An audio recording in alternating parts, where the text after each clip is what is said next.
back to my channel. My name is Ariel. Thank you so much for watching. And in this channel, I'm basically going to tell you how to become a good dance family at a current studio that you're at, or if you're new to the dance studio world and you want to know what to expect, this is the video and this is the channel that you want to follow. So today in this video, we're going to talk about consistency. And consistency is basically the biggest key to progress. It's all about being consistent, and I know that sounds very cliche, but it really is true in the dance world. Building a routine. That simply means coming to class all the time. If your dancer has class twice a week and you're thinking, okay, well, some days you can go twice a week, some days you can go once a week, it really depends on your schedule. That's not consistent. Consistent means if your child is scheduled for dance twice a week, they need to be there twice a week. And the reason is because there are certain things that get taught on certain days. Sometimes a dance teacher may focus on technique on one day, and then the next class they may focus on a particular piece that they may be working on for a production or for a showcase. So if the child only comes on showcase practice days, which most families do because they want to learn the routines, they are skipping a very important part of the week, which is the technical rehearsal, or technical class. So it's very important to be consistent with both days, or if your child is scheduled for maybe one day a week, it's important to be on time so that they can get the entire class coverage. So they may have across the floor, which simply means they're doing warm-up exercises in a row going from the front of the class to the back of the class, or vice versa. That's what across the floor means. Then center means basically they're doing warm-up ballet routine warm-ups in the center of the floor. So, and there are other warm-up styles as well, but for the majority of the class in any ballet studio that you go to, those are the few warm-ups that happen at the very beginning of class. So if you are coming in, let's say the class is 45 minutes long, and you are coming in the class 20 minutes late, you may have caused your dancer to miss the first half of the warm-up that has taken place, which isn't really good for the body itself, because the body needs to warm up as well as the rest of the class, because they're warm up, they're in good spirits, everybody's energetic. And if your child is just coming in and has missed the warm-up, then they may not fully get that experience. So routine builds consistency.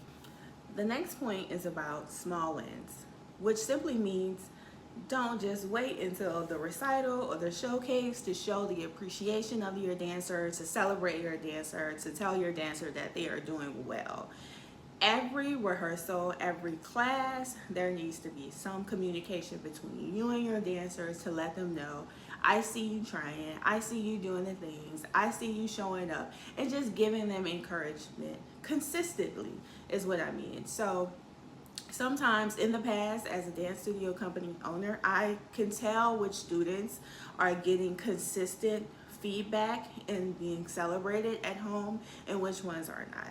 And as a dance teacher, I am entitled to be fair, and I am entitled to treat everyone fairly, but I notice when there are students who never get told that they're doing a good job at home because they're extremely overwhelmed with shock when you tell them that they're doing good in person. And sometimes that's upsetting to me as a dance teacher, as a dance studio company owner, because I want all the children and all the dancers to be celebrated equally in the studio and at home, but I know sometimes that isn't always the case. So to me, I feel like telling you as parents and dance families to be consistent with your celebratory statements goes a long way, and they can bring that energy inside of the studio when they're getting told by the dance teachers, oh my God, you killed it, oh my God, you slayed it. They aren't in complete shock all the time. They're like, I know, and we love that. We love when they're like, I know I do this. We get that. That's our common language. But sometimes when they're like, me, I did it, it's good, but sometimes it's just like, oh, this is her first time hearing that, and sometimes it's just like, man, like I really wish they would encourage her at home. And there's also, or him at home. There's also a downside to that when they aren't getting consistently told that they're doing good or they're improving at home, because sometimes they come to the dance studio and in dance classes and they don't try. So it may be something that they're completely new at. We're showing it to them, but it's just like, I'm not gonna get this. I'm not. They already have that attitude before you even say, okay, let me see it. They're like, I'm not gonna get this. I'm not gonna do it. They already have a negative connotation, and it's just like, where did this come from? So I'm just really, if I could shout it to the world, I wish I could, but consistency at home, encouraging them, just celebrating them, not just on the day of recital, not just on the day of productions, or not just on the day of showcases, but every time they have class, say something positive. It goes a long way. And that leads into my next point, which is support at home, which simply means asking them, what did they learn today in the studio? What happened today? What songs did y'all dance to? Just anything, just showing that you care, because it does simply matter to not just the dancer, but also to the rest of the studio. Because as a dance family, a parent, grandmother, aunt, mom, cousin, if you're engaged with the music, with the classes, with the teachers, what they're learning, the terminology, it makes you look like you are really informed on what's going on. Like if a child is learning a different turn or a different jump the first week or two, you come back and you're encouraging the other dancers. Okay, y'all, I see y'all doing y'all shenanigans. I see y'all doing y'all jeté. Like that means a lot as a parent. As a dancer, hearing a parent, a guardian, a family member coming in, even if you don't know how to do it, now, listen, I'm not telling you to go in there and do these turns and jumps. I just said say. I didn't say go in there and say, I can do it, watch. Now, liability is strong here. So I'm not telling you to go in there and attempt to do the movement. I'm just telling you to learn the term.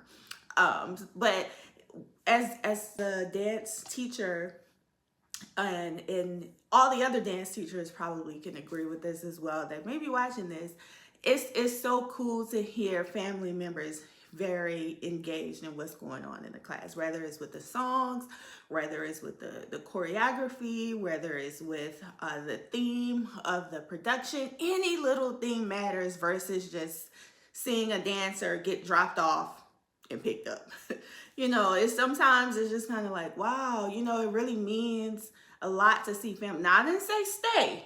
I said drop off and picked up, but it means a lot when you're involved and you show that you care. You show that you're invested, and you're showing that you really are a part of the team, and you're just looking forward to the dancers' next big production, or the celebration, or whatever's happening. It's not just a routine or a chore for you to do when you're picking up or dropping off your child.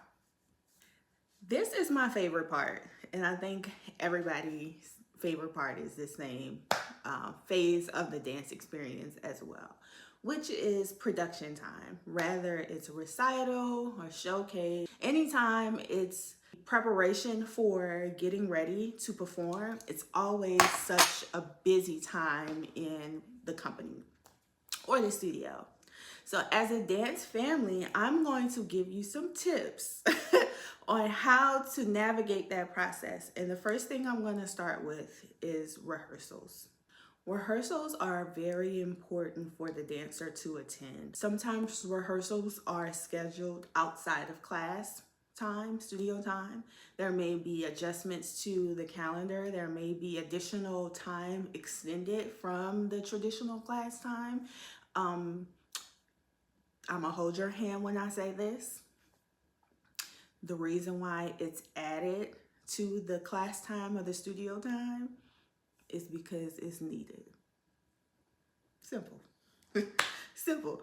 It's rehearsal. Everybody wants to look their best on stage. So There are times where it may be an additional day that you may have to, drop your son or daughter off at the dance studio outside of their normal class time. What I would advise you to do is, typically at the beginning of the year, there's let's just call it a recital. There's a recital date. Typically announced. If not at the top of the dance season, it's usually not too many weeks behind it. Start planning, start making adjustments to either the day before or the day after their typical class time. For example, if your son or daughter has class on Mondays and Thursdays, usually there's a additional class or a rehearsal scheduled either on a Tuesday or a Wednesday that they may need to be at. It's important for them to come to the additional rehearsals because sometimes there is choreography that your son or daughter may have to learn for production time. And it also really depends on how many dances that they are a part of. We'll get to that. But if they are a part of an additional class piece that they may have been asked to be added into, being at those rehearsals are crucial because they have to learn additional choreography outside of their normal class choreography. And that's really a good thing if your son or daughter is being asked to say, hey, can you fill in? Can you come in and do a solo here? Or can you come in and do something like that? That's really a good thing. So you want them to be able to be available to come to those rehearsals. And a lot of times, I'm gonna hold your hand when I say this, the family who has the biggest adjusting attitude, like the family who is like, okay, what, not saying that you're always available, but the family who really has the open availability, their son or daughter is usually the one who gets contacted first because we know that you're going to be available. We know that you're not going to have a problem with adjusting, some extra class time on the top or the bottom. So that's usually what we're thinking about sometimes when we're saying, okay, hey, we need to add a couple more dancers to this piece to kind of give it the look that we need. Who can we add? The first thing we're going to look at probably is the ability to take on the choreography. Of course, we don't want to put anybody in something that they're not technically ready for. And the second thing we're going to look for is who's going to be available, who's going to come to the rehearsals, who's going to be dedicated and consistent with coming to additional rehearsals, and most importantly, who can we count on? Parents, families, guardians, cousins, neighbors. This is your role when it comes to getting ready for recital or production time. Having a positive attitude when it comes to costumes and ordering costumes is crucial. And I'm gonna tell you this, and I'm gonna be as candid as I can. These costume companies are out of their mind. They're out of their mind. The prices of these costumes sometimes are outrageous. For something that to you and I may look very simple, because it's a dance costume and it is built to be performed in, there are additional layers added to the costume. So I understand why they cost, not all of them. I've seen and I'm just like, okay, why is this $75 or $90 or $120? Those are just some of the price ranges, but it's very rare that you find a dance costume under $50. Now, a lot of studios, including myself, we have some leeway when it comes to ordering costumes. Sometimes they give us a small discount, and it's usually based on quantity order. So if your son or daughter is in a smaller studio, which my dance company is extremely small, but when I was ordering costumes for other dance companies and helping assist with their ordering process, I saw the difference. It could be literally the same costume, but if they're ordering 30 or 40 costumes of the same type for competition or something, and I'm ordering 2 or 3, of course there's going to be a difference because they're ordering more. So I just want to like tell you that you know, you may have a dancer who may go to one dance studio, and you may know a friend that's at another dance studio, and you're like, why are these costumes different prices over here and you're paying less? That's one of the reasons why. And then there are other dance studio, I'm gonna hold your hand when I tell you this, but there are some dance studios who want a profit for ordering costumes, so they charge up. They just want, you know, many don't really charge a lot, but some dance studios do charge additional costume fees, and they just tag it on to the costume or either the recital cost altogether. But back to the costume prices, a lot of the costumes are pretty, you know, expensive. They're great costumes, they're great quality for the most part, but there are prices that are not your typical clothes, play clothes expense. So be prepared when you are getting your recital costs and things of that nature. Be prepared for the pricing that you will see. And that's usually because the dance costume makers, that's what they're charging. It's not too, you know, a lot of dance studios make some costumes within their company. They may have a seamstress or a tailor available, but that's usually for sizing. I don't know too many dance studios who make all of their costumes from scratch. If you do, great, but most of us order online, and we have somebody that may tailor and do different things like that. But be prepared for be prepared for costume costs is basically what this point is about. And making your costume costs a part of your family budget ahead of time, especially if your child is not maybe doing the holiday recital, but they may do the summer recital. We have a lot of companies that do that as well. So I would advise you to implement that into your family budget so that it's not so much of a huge expense when it comes to costume ordering time. Because, for example, if the dance recital, let's use the summer recital, if the dance recital in the summer is in June, they are typically going to start wanting to order around, at the latest, February. At the latest, usually it's around November or December. You know, money is starting to be requested because costumes need to be ordered way ahead of time, because you get the new things, you get the catalogs are coming in, and you know, all the dance companies are ordering basically from the same company, so they're only making so many in so many sizes. So a lot of times dance studios want to be ahead of the curve, so they order early, which is smart. Especially if you want to take advantage of the new costumes that come in with the new catalogs and things like that. So I would advise you, if your son or daughter is going to do a summer recital and this is your first time and you don't really know what to expect, I would start planning around, let's say, August or September. It may be $400, $300, sometimes $500, depending on how many dances they're going to be a part of. That's really, I think it may be up to you. But if you choose to say, okay, all the dances that my son or daughter wants to participate in, I want them to go ahead and do that, be prepared. So around August, September, you really need to have the money available to give to the dance studios around November, December, so that they can start ordering the costumes, or paying the recital fees, and usually that's what the costumes costs are a part of. So that way everything is in and you won't have that to worry about.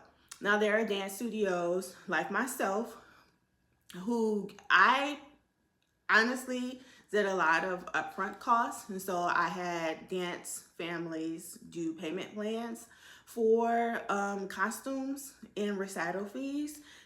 Every dance studio isn't like that, so I would ask that up front if they are, you know, in the business of operating as giving you like payment plans to do dance recital fees broken into segments. That's great too. I wish more dance studios did do that, but I know because of, you know, COVID and tariffs, everybody kind of wants to just do one order at one time, and a lot of dance studios are hurting, so they really don't have the flexibility to do a lot of payment plans. But if they do, that's great. But I will tell you now to start planning early, because dance costumes can cost you a pretty penny. Since we're talking recital, let's go ahead and map out what an actual recital day looks like. A recital day is usually a very long day. Just gonna be honest. It's a long day, but it's a fun-filled day.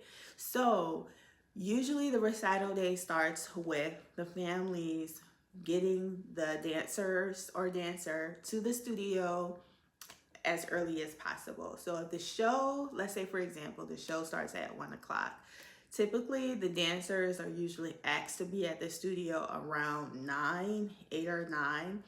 And I'm gonna tell you why so early. Because I know some of y'all are like, girl, I'm not getting up that early. Yes, you will. And I'm gonna tell you why, because you're gonna need to. Typically, there's a lot that happens on dance recital days. Dance recital days are not just about the show that takes place. There are technical rehearsals that usually take place the day of. Sometimes the technical rehearsals can take place like the day before. It really depends on the actual venue, but most times they're usually rehearsals that take place the day of. For placements and just to making sure everything kind of flows well. So there are technical rehearsals that take place. There is usually hair and makeup that has to be done. There is usually a music run that has to be done, which is basically whoever is the sound engineer running the music. If your dancer is doing a solo, they want to test out the floor the day of, all the different things. And then they have to eat. Yeah. So they have to eat. Pictures are usually being taken the recital day, not like the actual studio pictures, but like family pictures and things of that nature. It moves fast, but it's a lot of time that's needed, because if not, everything will be rushed. So being the early person on recital day is key. You do not want to be the person or the family that comes to recital day an hour before. You don't want to be that person. I'm telling you now, you don't want to be that person. And I'm telling you because it causes a lot of delay with the entire show. And I know you're thinking, well, this is about me and my dancer. This has nothing to do with the show. It does, because your child is a part of the show. So if the class is going to, mark the piece on the stage, if they need to get hair and makeup done, there are usually a specific amount of people who's designated to do the hair and makeup. So if your child is late and her class or his class has already gone through hair and makeup, then you're kind of in the other class time doing that. Or if your child is late for the recital day and they have not eaten, you usually never eat like an hour or two before, at least an hour before you perform. So if your child gets there and they haven't eaten anything and it's so close to performance time, it's really a health hazard to eat before dancing. So they have to have time to eat, have to have time to let their food digest and things like that. So it really runs really fast. I know it seems a lot of time between 8 and 1, but if the show starts at 1, kids are usually lined up by 1. So be prepared to be there early. And a lot of times dance families have to be asked or given permission to stick around for the preparation for recital, and I'm gonna tell you why. Usually there are very strict, how should I say this? There are very strict guidelines when it comes to preparation for the recital. Everybody can't be backstage. Everybody can't be backstage because who's gonna be in the audience? So this is your tip for getting asked to be backstage. Starting off being a very good dance family. If you are the dance family that is helpful, that is cheerful, that has a positive attitude, that is consistent, 9 times out of 10 when it comes to the dance studio owners and teachers looking for additional support backstage, and you're willing to do that, you're typically the person or the people that they will call. So if you are showing consistency, your child has a positive attitude in class, you have a positive attitude in class, you're flexible, you're fun to be around, you're usually going to be the person that they're like, hey, Miss So-and-so, can you help on recital day? We're really needing you, da da da da da. Those are the people that we look for. If